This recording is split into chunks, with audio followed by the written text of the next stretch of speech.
Our first guest got to start gaming when he started phoning game designers at LucasArts for design tips at the age of 12.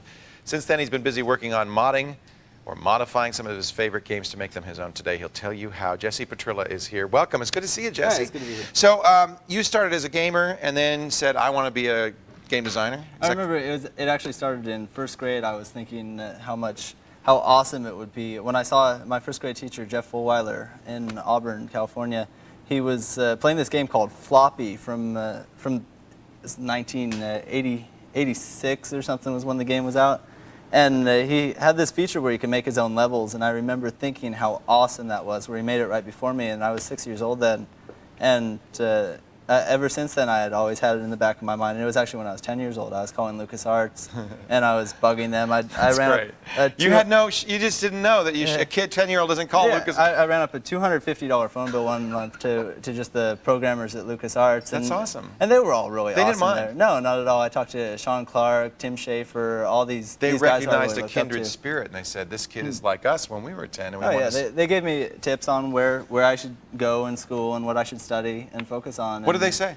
They said that just stick with it. Determination is what it comes down to. Was it important to study graphic arts in school? No, actually, all the stuff that I've used in all my work has been stuff I've learned on my own from tutorials off the internet and mentors, people I've asked. We should explain, you know, in modern game design, really there's two different teams in effect at work. There's the programmers who are designing an engine, which is doing all the hard work of 3D rendering, but then there's a whole team of artists and designers who actually design these levels based on the engine's capabilities, right? Oh yeah, in the older games it was a lot simpler because you had one guy did it all, baby. You had 2D sprites and 2D textures and things like that.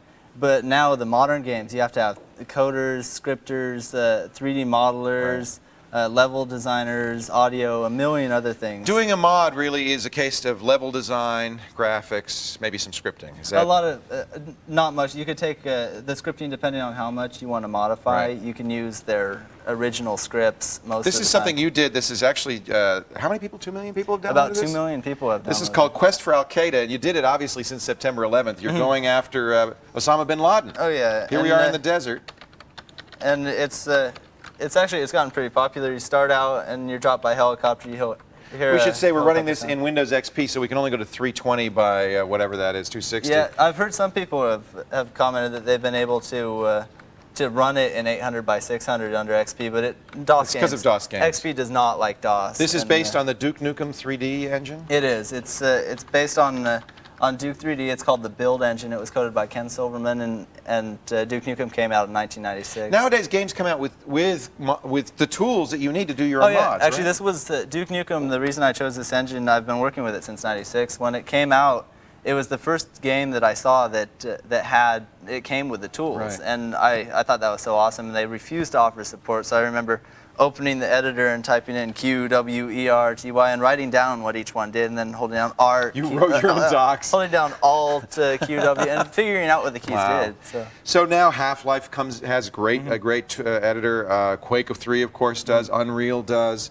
What's your favorite One of my favorites that I've seen is a game called Serious Sam that a lot of people might be familiar with. Yeah. And it's something called the Crow Team engine, and it's the Crow Team Serious engine. Comes with a disc. It does. It's like $12. It's I got it at the $9.95 bin, and you could pick it up anywhere, and it comes with all the things you need to edit it on the CD. It comes with the modeler, the mapper, everything. Everything. You created a game called Plunder and Pillage, yeah? I did. That was actually my one of my first games that I made, the first game mods.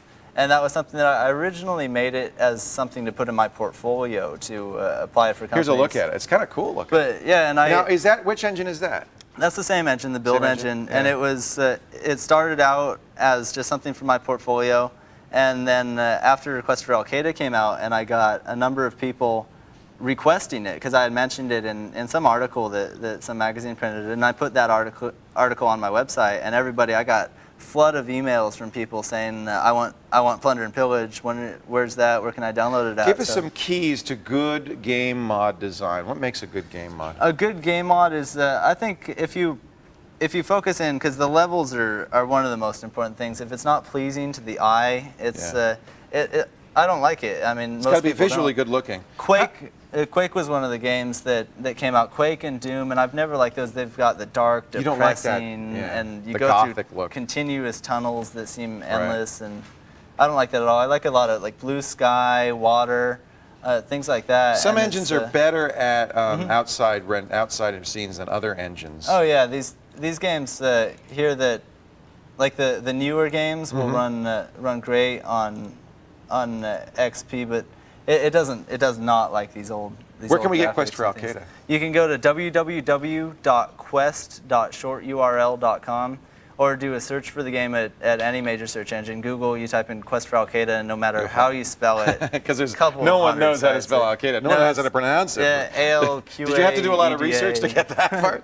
Yeah. That's the research I engine. actually did. I went to CNN and all these and figured What do out they the call it? most common spelling. So. You got a new job, I understand, with Microsoft. I did. I'm going to start actually on the 9th up at Xbox. That's great. They hired me up to Working start. on this level design for them? Mhm. They want me to work on one project for 3 months, and then afterwards they might continue it and re-up my contract. I'd love you to come back and show us, actually do some level designing Oh, if you yeah. can for us. Show us how you can do it yourself. But really, if you have Quake, Unreal, Serious Sam, if you have Duke Nukem, you have already the editor. So, no, not with Duke Nukem, you have to download that. No, right? that actually comes It on comes the with it CD. too? But what I recommend everyone doing for if you're interested in level design, start by choose an engine. Or choose a game that you want to modify. There's a bunch of games out there that are that are really open to editing. Quake is a big one. Quake ID just released the source code to Quake 2, Right. so You can really Quake mess 1 with and that. 2. So you can make something and sell it, Right. and it's all perfectly legal. And if you choose Quake, for example, go out buy a copy of Quake. Do a search on Google for Quake level editors, Quake graphics editors, tons model of editors. tools. Thousands and Yeah, thousands yeah. of sites out there, and for almost every game, I know I've seen people make mods, Unreal, all the major games. Quest.shorturl.com if you want to download the game or find out more about what Jesse is up to.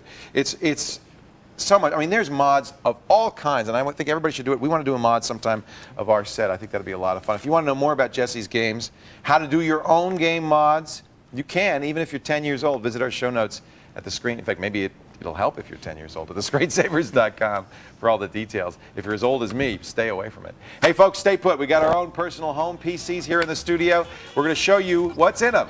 Take a look under Pat and Leo's skirt, if you will. See if you're impressed or disappointed. And up next, we've got some hot new MP3 players and some not so good. Plus a new twist for the iPod right after this web tip from Megan.